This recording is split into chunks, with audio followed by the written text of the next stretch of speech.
Hello beautiful soul! Welcome back to my channel. This is Mei Chang Ame from Japan, Kabayan Taurus. This reading is for you. Maraming salamat muna sa aking subscriber, new subscriber, cross-watcher, at sa mga bagong pasok dyan. Welcome na welcome kayo sa bahay ni Ate Aimee. Maraming salamat din sa nakataba ng pusong yung mga comments. Sa lahat kayo is resolute. If comment lang kabayan ng energy is naiwan dyan, pati pangalan nyo, binabasa ko. Makuha ko lang yung energy nyo, makaresonate lang kayo sa ating reading. Para ito sa 72 hours, 8, 9, 10, or 7, 8, 9 yan.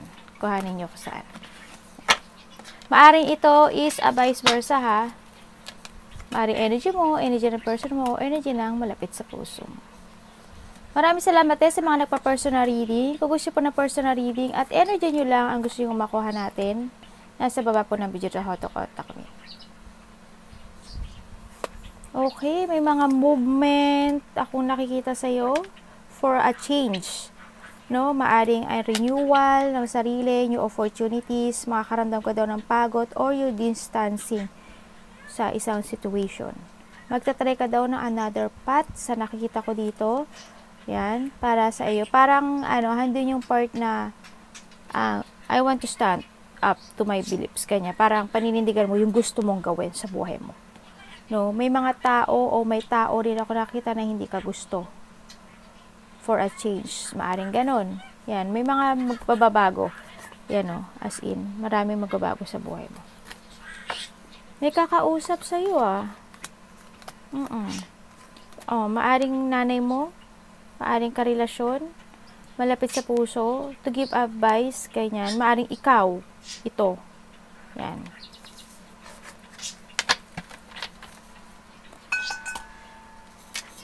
Nakikita ko sa'yo dito.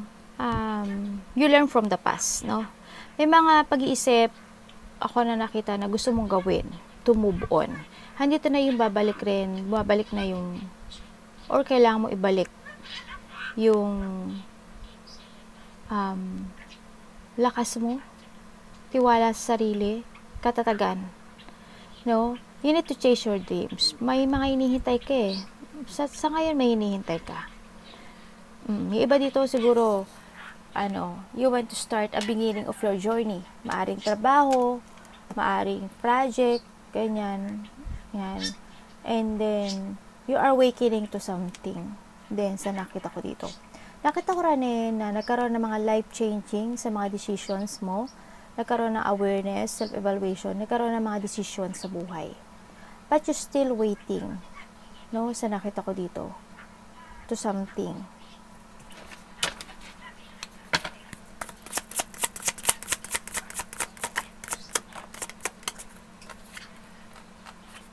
Judgment and the judgment. Yes, may nakikita na naman ako sa'yo na mga layunin or objective na gusto mong gawin at take it action. Sa nakita ko dito, we have the Chariot again, twice, no? Andoon yung may mga choices ako nakikita sa'yo. You want to keep fighting to something. Ang nakikita ko sa'yo dito. Nakita ko rin yung pagiging matulungin mo.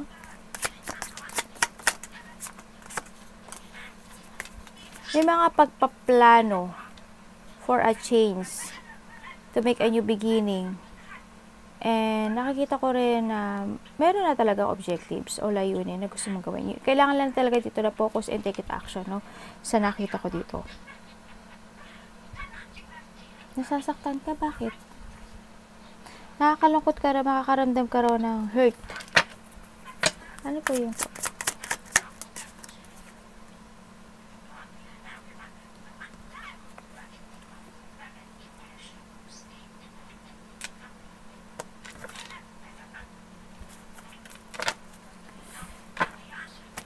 Trust your intuition, kung ano man ito. Tingnan natin. Ano pwede ko malaman kayo?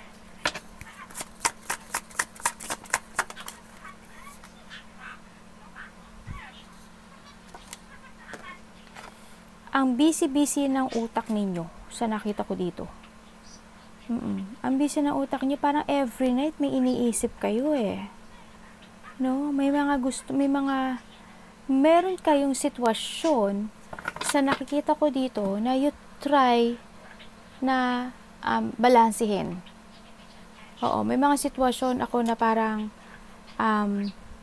pagkakaisa, harmony, no? May mga sitwasyon ako na I don't know kung ini-evaluate mo siya or may mga multi-priorities ka pa o multitasking para to make a new beginning. Ang nakita ko to, meron ka pang gustong depensahan o may gusto kang protektahan dito sa nakikita ko.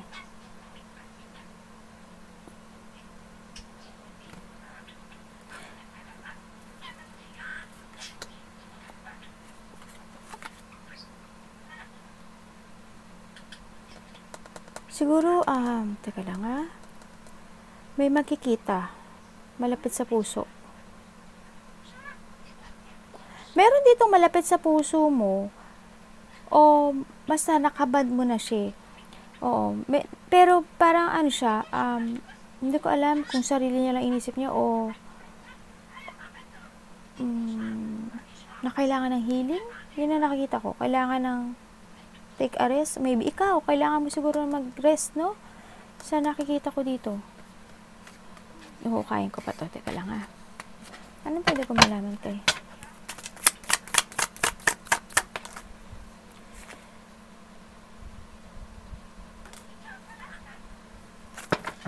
Para saan?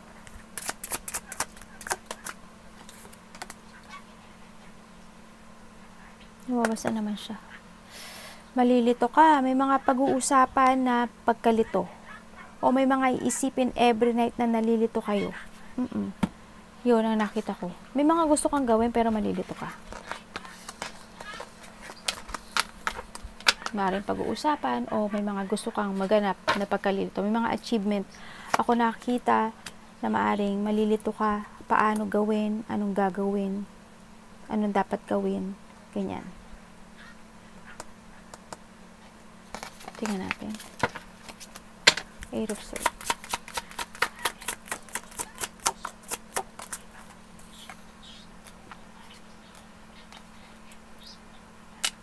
Nabas na naman siya. Pwede pang malaman niya. Bakit?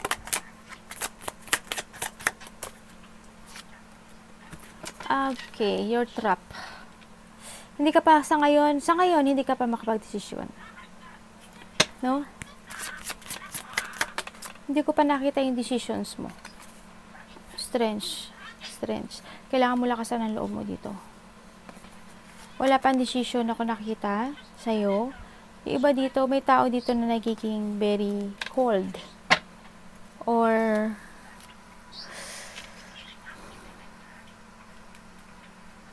kailangan mo na strong mind dito, no? Kasi you're trapped Andito yung sa sitwasyon na hindi ko alam kung may binila ka sa buhay mo, tapos may mga sitwasyon na hindi mo pa siya kayang harapin. Halimbawa, may gusto kang magtayo ng project or gusto mo na another trabaho o may ideas ka na gusto mong gawin. Pero, sa sitwasyon na to, hindi ka pa totally nakakapag-decide kasi you're trapped. May mga decision making ako na nakita na kailangan mong lakasan ang loob mo sa nakita ko dito.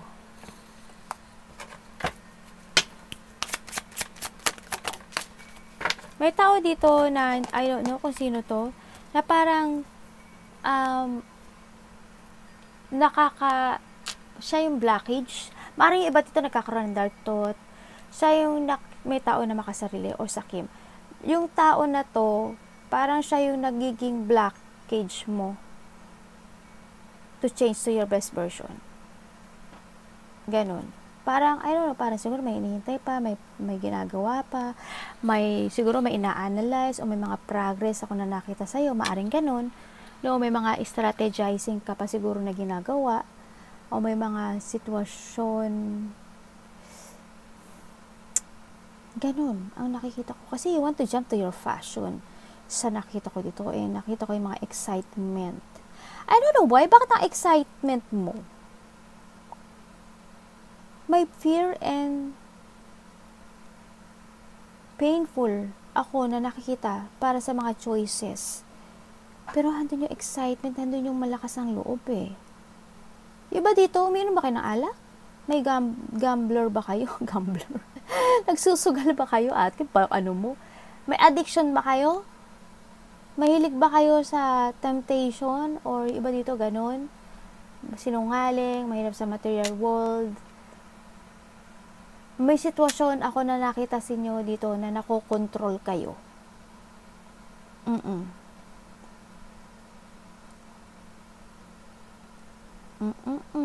Alam ko matalino kayo, Taurus, no? Kung ano man itong sitwasyon na to, huwag kayo magpatrap. Alisin nyo tong sitwasyon na to, no?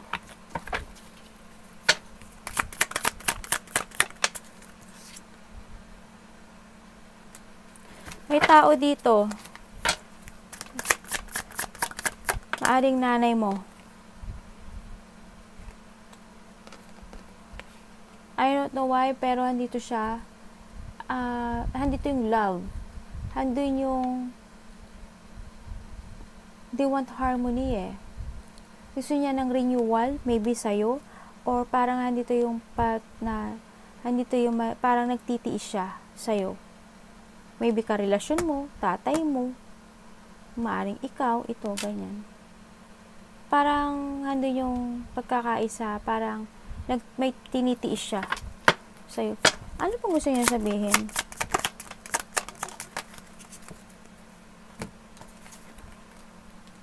Baliktad to, oh.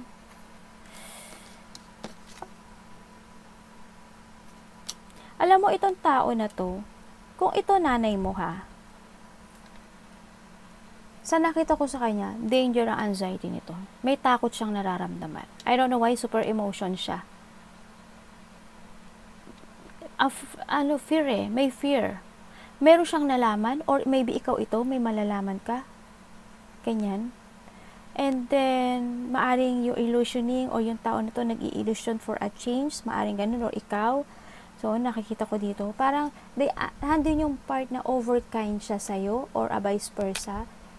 Naiintindihan ka niya, parang may mga limitation. Nagkakaroon siya ng pressure. Nape-pressure siya dito sa sitwasyon na to, or maybe ikaw, no? Sa nakita ko dito. Kasi, they want a change. Gusto niya ng pagbabago. Gusto niya ng pagsasaayos. Malapit to sa puso mo. Maaring ang nanay mo to, karelasyon mo to, they want to change for a beginning. Ang dami ko nakuhang card, no?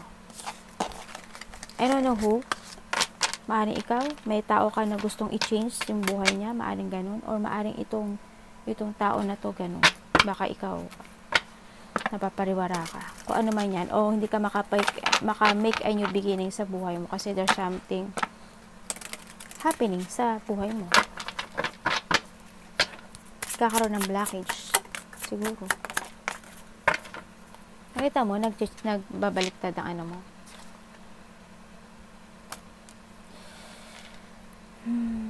Handito yun sa part na you want to be independent. May mga sitwasyon na hindi ka makapag-decide. Nagkakaroon ng confusion, may mga few option. Yung iba dito natatakot pa for a change. Nagkakaroon ng cancellation or delay sa pagbabago or for a travel. Nagkakaroon ng self-doubt, indecisiveness to eh. Parang I don't know kung iba sa inyo natatakot kayo for the unknown o yung mga mangyayari sa hinaharap.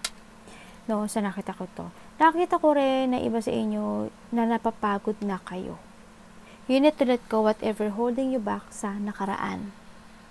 Kailangan na ng change. You need to release this baggage. No? Kailangan ng be wiser, stronger. Kailangan mo overcome itong mga obstacle na to. Huwag ka magpa-trap. Huwag ka magpa-stuck. Iba sa inyo, nagkakaroon negative thought, frustration, victim mentality kayo. Feeling nyo wala nang pag-asa, wala nang you need to give effort and lakasan nyo yung loob nyo. Sa nakita ko, kung ano man itong sitwasyon na gusto nyo planuhin sa buhay nyo. Kasi you're being held back. You're stuck. Siguro may mga few options kayo, kaya hindi pa kayo nakakapag-move o nakakapag-change to make a new beginning sa buhay nyo. Anong pwede ko malaman? Siguro kung nasaan ka ngayon, kontento ka. Maaring ganun. Pero napapagod ka na. Yeah, may mga gusto daw kayong gawin na sitwasyon for a beginning. Maaring sa family, mga pag-uusapan, yan. For a travel, for a change, for a distance, ako nakikita. Maaring magbabakasyon yung iba within 4 weeks or soon, ito. 4 weeks, 4 months, something. 4 days sa iba, no? Sa nakita ko dito. Yan. Pwede po malaman. Kailan siya. Gusto niyo yung pagbabago, kailangan niyo siguro mag-give effort, no? Sa nakita ko dito.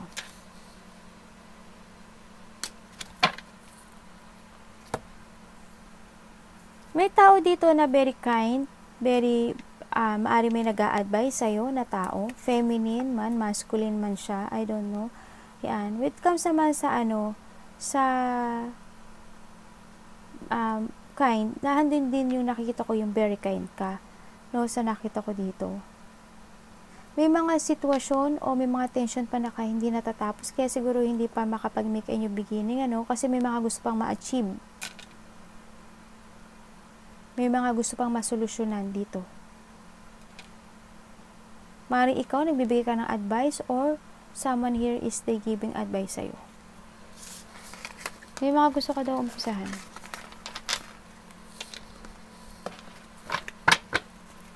Strange. Baliktad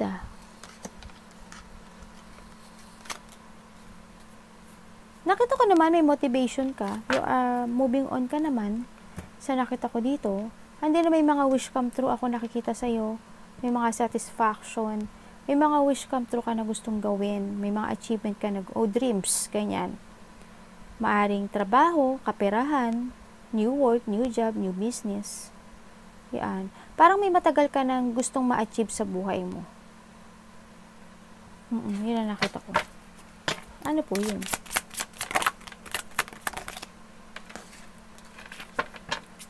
Pero naguguluhan ka.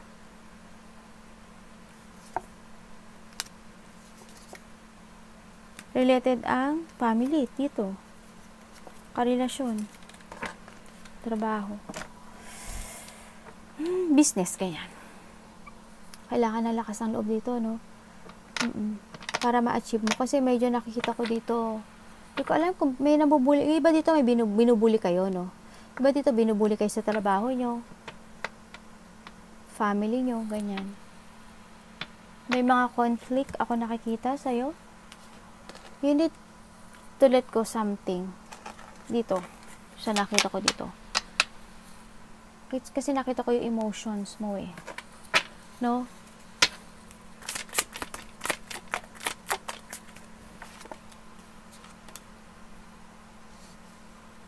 May mga biglaang mangyayari daw. Ako nakikita sa'yo. May mga pinag-aaralan ka na sitwasyon. Iba sa inyo nag-aaral, no? May mga sitwasyon ako na maaring pinag-aaralan nyo, na maaring sitwasyon na magiging maganda yung outcome at saka yung choices. Yan. May travel kayo within 3 weeks, 3 months. Ako nakikita sa'yo. The word in reverse. Nawawala ng harmony and peace dito sa inyo, ha? Siguro relax muna, no? Kasi may nakita ko parang something, may mga unfinished business. May mga hindi na-achieve ako nakikita. No, na kailangan ma-achieve. Siguro may mga pinag-aaralan ka pa na sitwasyon na kailangan na ma-achieve, no? Bago mo i-chase yung dreams mo. Yan ang nakita ko. May mga hinihintay ka pa siguro talaga.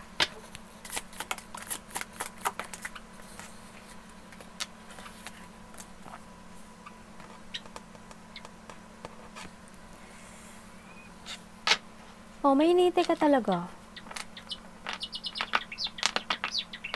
May in the past, may nawala. Someone is abandoning. May nawalang buhay or someone is abandoning you. Sa nakita ko dito. Naghihintay ka ng tamang panahon, tamang oras para sa pagbabago. To let go something. Kasi nakita ko yung parang, I don't know why, parang may dinidepensahan ka pa, parang nagiging busy ka pa to something, o may gusto kang protektahan. Ano pwede ko malaman dyan?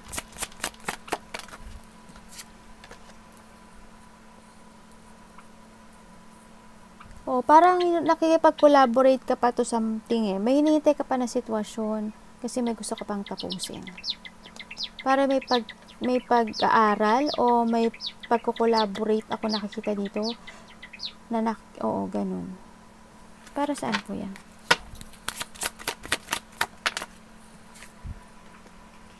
For a change, for a new direction. Parang may pagkakasundo-sundo or may dealing, may community effort sa iba. Parang yung iba dito may nagsishare ng goals o may partnership ako nakikita dito to make a new direction.